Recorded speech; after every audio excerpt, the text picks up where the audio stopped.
Politique 2012, Christophe Jacubizine, bonjour. Et revoici donc Éric Woerth. L'ancien ministre du Budget va donc avoir affaire à la Cour de justice de la République. Qu'est-ce qu'elle lui reproche? Alors, ce n'est pas l'affaire Bettencourt, dont Éric Woerth n'est que l'un des protagonistes, mais dont l'instruction d'ailleurs suit son cours, son chemin à Bordeaux désormais, où elle est délocalisée. Non, il s'agit de l'affaire de la vente de l'hippodrome de Compiègne.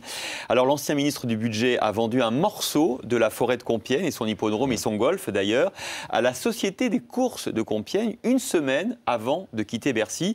Compiègne, c'est une commune voisine de Chantilly, dont il est le maire. L'hippisme, c'est un milieu aussi auquel est liée sa femme, propriétaire d'un haras. Donc quel est le problème avec cette vente? La vente déjà, puisque normalement, les forêts de l'État sont inaliénables. Ça veut dire qu'on ne peut pas les vendre, sauf il faut une loi de privatisation.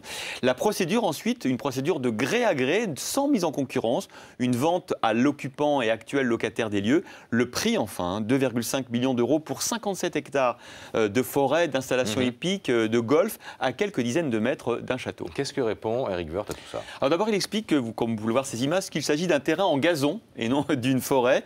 Alors pourtant, l'ancien ministre de l'Agriculture, Hervé Guémard, lui, avait refusé la vente en 2003 au titre justement du fait qu'il s'agit bien d'un morceau de la forêt domaniale de l'État. Autre argument d'Éric Woerth, ce n'est pas lui qui a décidé, et il a même tenté d'impliquer François Fillon, le Premier ministre, dans une interview au Figaro il y a 10 jours. François Fillon qui n'a absolument aucune envie qu'on lui refile la patate chaude.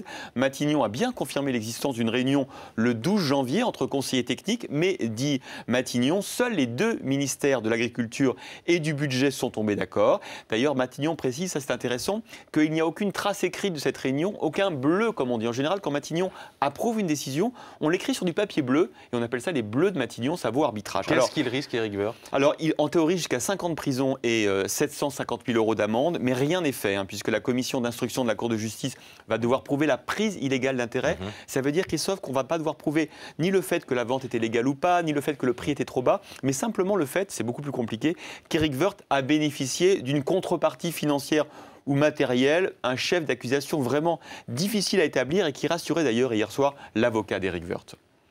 Quand on a la certitude, au fond de soi, que la fin ultime de l'enquête sera l'évidence qu'il n'y a pas eu de faute pénale, on les affronte avec sérénité.